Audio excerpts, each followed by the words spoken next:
Good evening, everybody. I'm Matt Schreier, the founder of Schrei. Schrei's mission is to give hope to the hopeless, help those in need, and encourage people to embrace their communities instead of turning to drugs or alcohol. Speaking of communities, I'm here with Mr. Grover Price of the Hope Center in Roanoke. Mr. Price, who and what inspired you? Where we're standing at right now is what inspired me.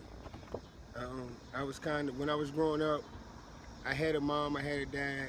I kind of had a pretty good life, vacations, trips, things that most people really don't get to experience. And I thought all people experience the same thing in life.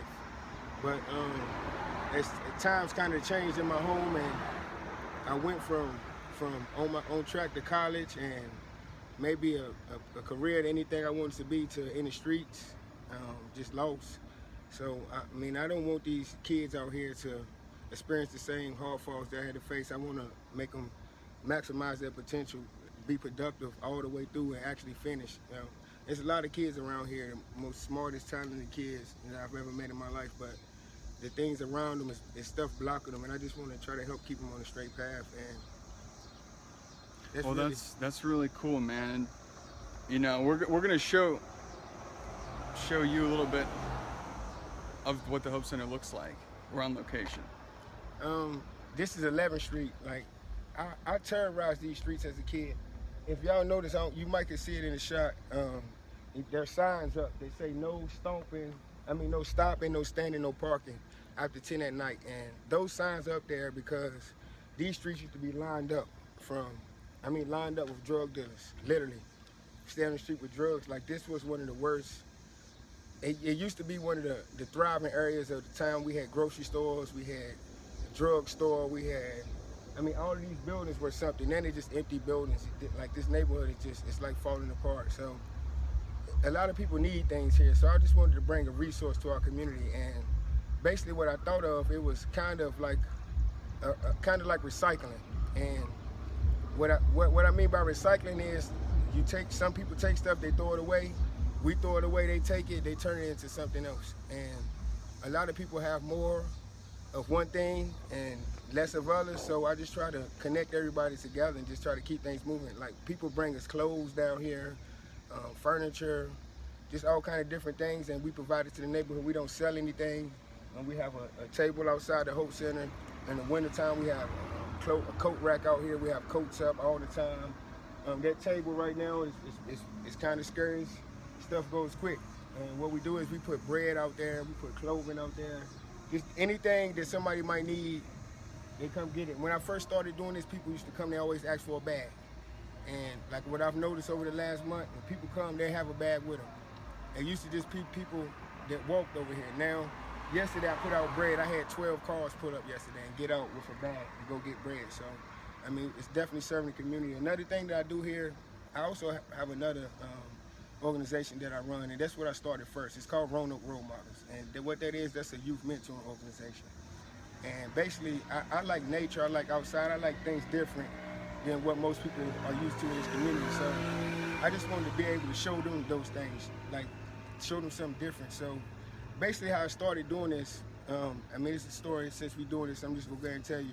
I owned a moving company for about 13 years, and it was a pretty good company, pretty successful company. And just one day I woke up and I couldn't get out the bed. I couldn't walk. Like, it's the craziest thing ever. Like, I'm a pretty healthy guy, work out, good shape. I couldn't walk, and didn't come from no specific injury. And for months, I went to therapy, every doctor, every injecting, shots. Like, I did everything, and nothing made the pain go away. And one day my son told me, it's like, Dad, we're going fishing today. Why don't we take some other kids with us? And I was like, So I just made a Facebook post. Anybody want me to take their kid out fishing with me? And within 30 minutes, I had 19 inboxes within 30 minutes. Like, please take my son. Please take my son. So I started off, I was taking 3 or 4 kids Saturday, another 3 or 4 kids on Sunday. And it was about 2 weeks before school was going back. And I still had 25 more kids that I hadn't got to yet. And then I had all the parents saying, well, why you don't have nothing for the girls? So it's like, what am I doing? So I went to my wife, and what we did was we started taking kids camping.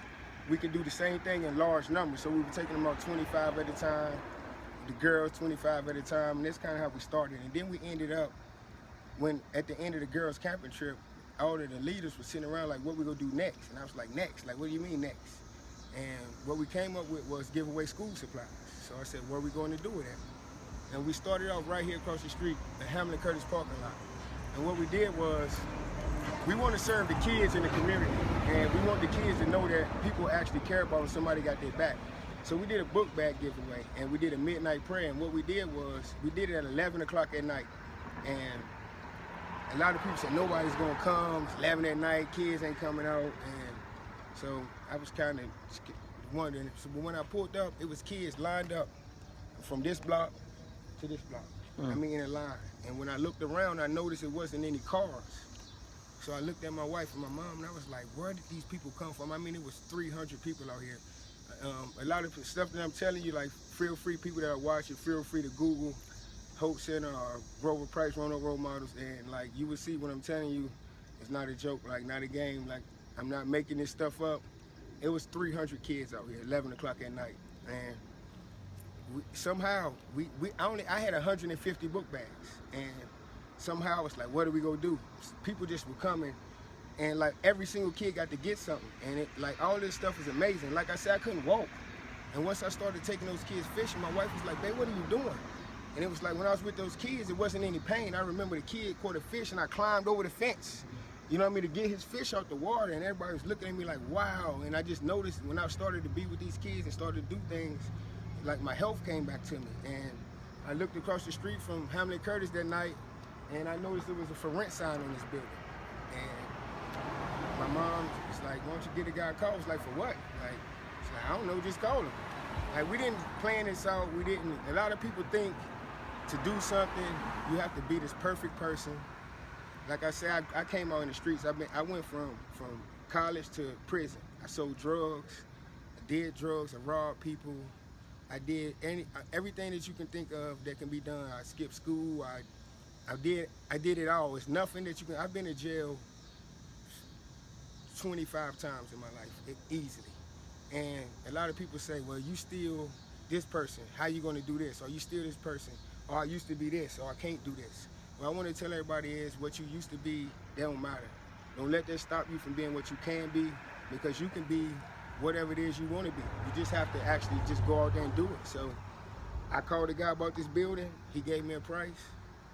It was kind of affordable that I knew me and my mom could afford to pay for a year, and we would figure out what to do next. And I mean, that's kind of what we did. We opened the Hope Center. When we opened it, I already had the kids from the camp and doing those different things with them. So what we did with that is, we brought them into the Hope Center. We started after school programming first. We bring the kids in. Everything we do down here for the kids, we don't charge them. But we do after school programs from 3:30 to 6 every day. And when school got out, we said, what we gonna do next? It's always what we gonna do next. And during the time, we kept saying, what do we gonna do? Elmwood Park, Henry Street is down there. We have nothing. Our community has nothing. We go celebrate Elmwood Park. Used to be the biggest slave plantation in Roanoke, Virginia, all right? And some of the same bricks that were there then are still there now. But that's where they want us to go celebrate our community, our heritage at. And when I start to learn about myself, and that's what made me start to change. You have to hurt people. And that's what I learned, was hurt. And these people out here are hurt, and that's why we continue to hurt each other. But the only way to start to heal yourself, you have to learn yourself. You have to learn about yourself. And until you do that, you always gonna be hurting, and you always gonna be ready to hurt the next person. So I started to learn about myself, learn about this area, learn about this street that I was tearing up. I didn't realize that this was Black Wall Street. This was everything. I was on Harrison Avenue. I wasn't on left shoulder. I mean, I was in the thick of what was Gainsborough. It was everything. And what people don't understand is, we tore it down. It's nothing. We have nothing, and they took it from us, but we let them take it from us because we disrespected what was ours. We didn't care about it. We didn't appreciate it. So why did we deserve it? We let them come in. We tore it up. It was the ghetto because we made it be the ghetto. We didn't take care of it. The houses was falling down, looked like trash, because that's how we let them be. And the government, they take advantage of those things. When they see those things, they make laws and rules, and they say, oh, this neighborhood is deemed a ghetto, and they can take it from you. They redline stuff to where we can't, banks won't give us loans, different things. And when you start to learn these things, you have to do something about it. You can't just keep sitting back, letting generation to generation keep on fall in the cycle. We have to get out of poverty. We don't own anything no more. And we lost it all. Urban renewal, we lost everything. We lost 200 yards of houses, 300 yards of businesses burnt down, torched, bulldozed. People came home and their house was on fire, bulldozed. And those people got misplaced. And what they did was they built our first projects. Lincoln Terrace Projects was the first projects in Roanoke. And that's why it's called a project, because that's what they did. It was all part of the project. When they tore down this area, that's where they built the Civic Center.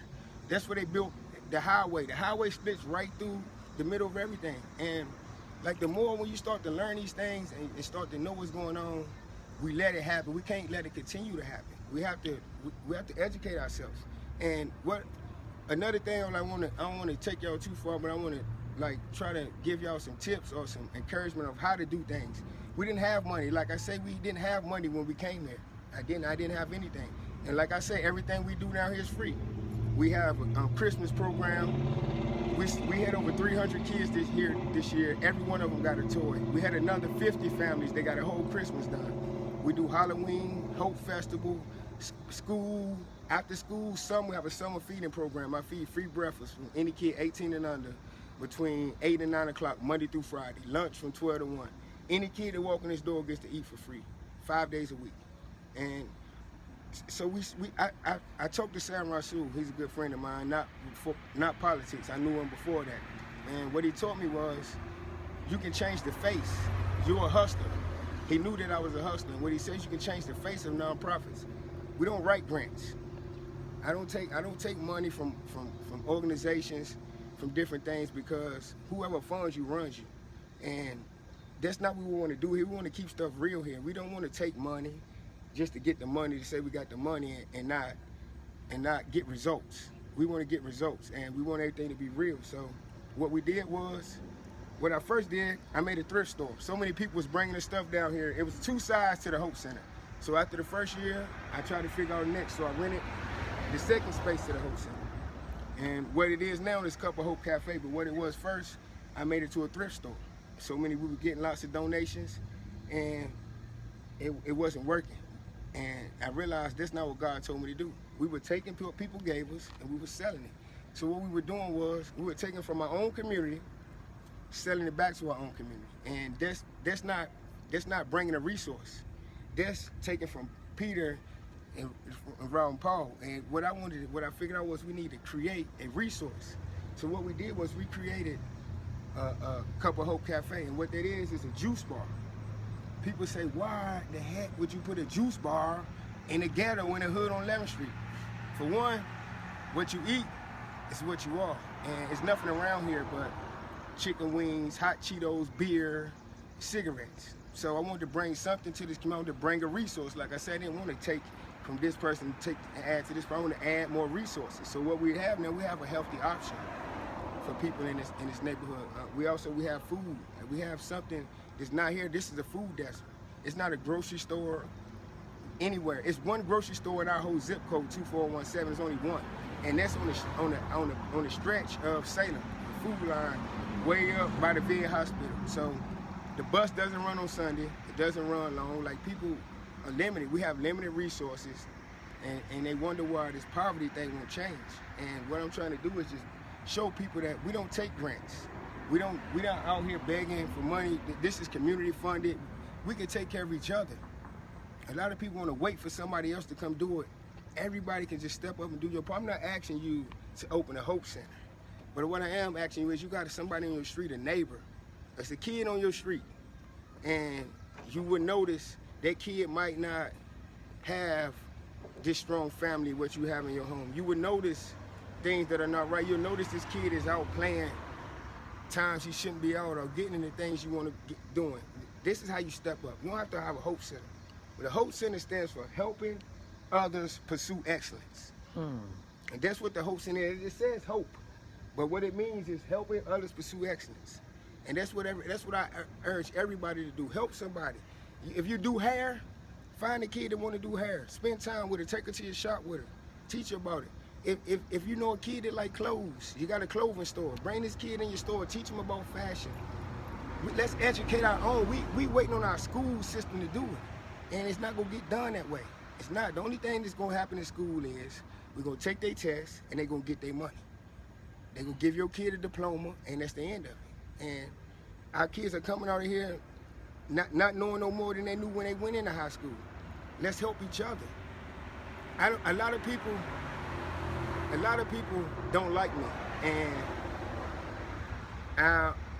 I can understand a little bit, maybe because I will say things and I would tell you the truth, and I would do things and people were like, oh, he think he this because he doing that.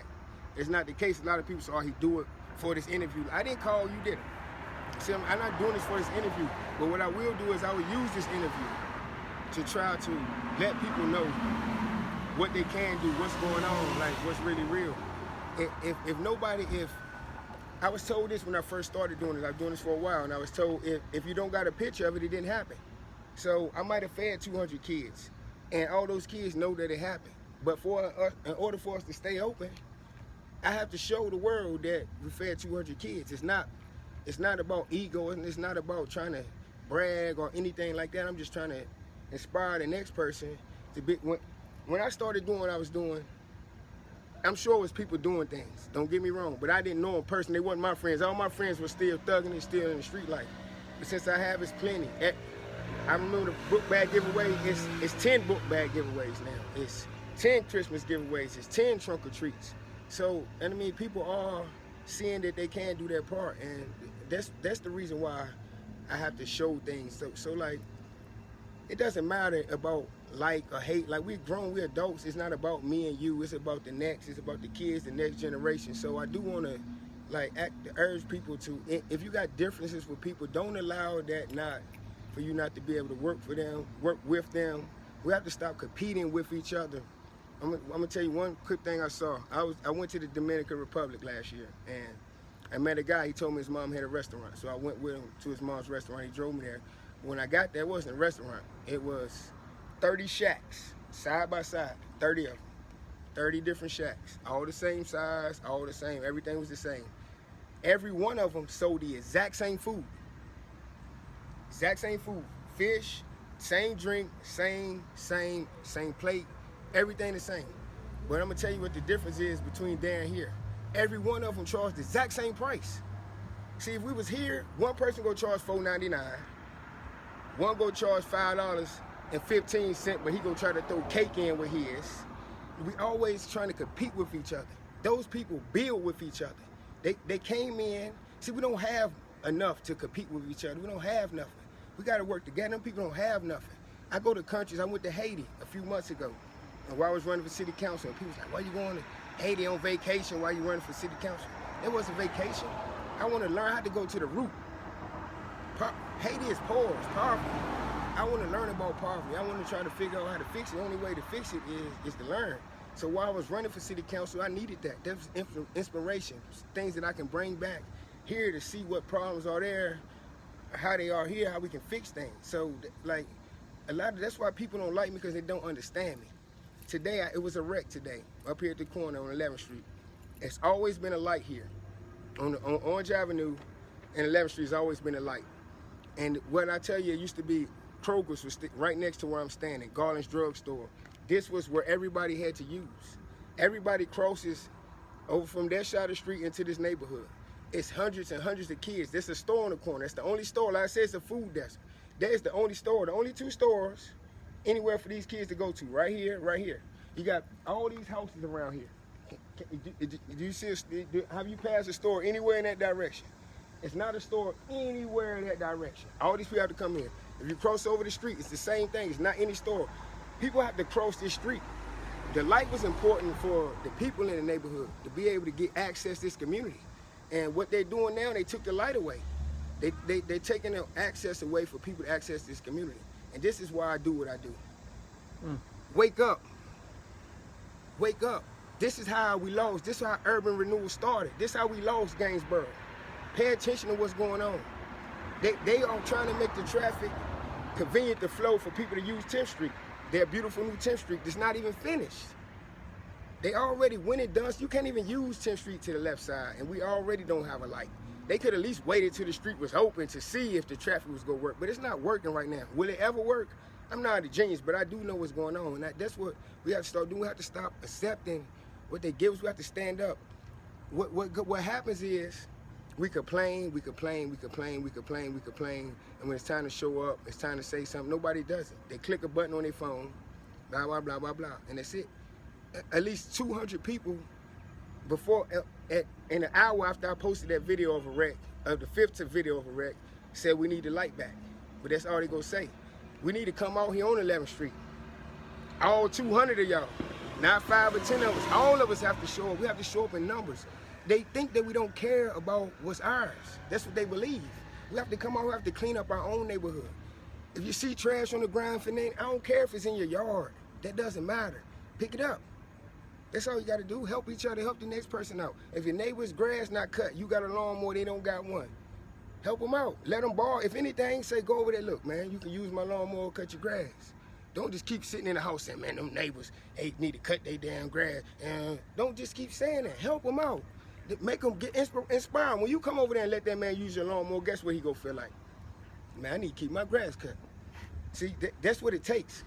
As long as you just sitting over there saying, oh, them people never cut their grass, that man go keep on sitting over there saying, whatever you. And that's what it is. That's what we have to start doing, man.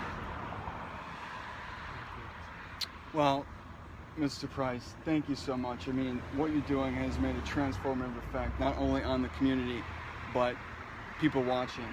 I mean, there are people from all across the country, and this is what it's all about. This is real love, helping other people for the sake of helping, not for publicity. And for one last note here, the Hope Center is located on 506 11th Street, Northwest, 24017 in Roanoke, Virginia. Mr. Grover Price, it was an honor. Thank you so much. While y'all watching, if anybody would like to make a donation to the Hope Center or to Roanoke Role Models, we have PayPal. It's Roanoke Role Models, and it's spelled ROAMODELZ. Models is spelled with a Z at the end, / Hope Center, and that's PayPal. We have Cash App, hashtag Roanoke Role Models. Our address again, if anybody wants to send a check or anything, but it takes us. We have to take care of us. We can't wait. We can't say the city gonna do it. We can't say the president gonna do it. We have to do it ourselves. Well, you're doing an amazing job, man.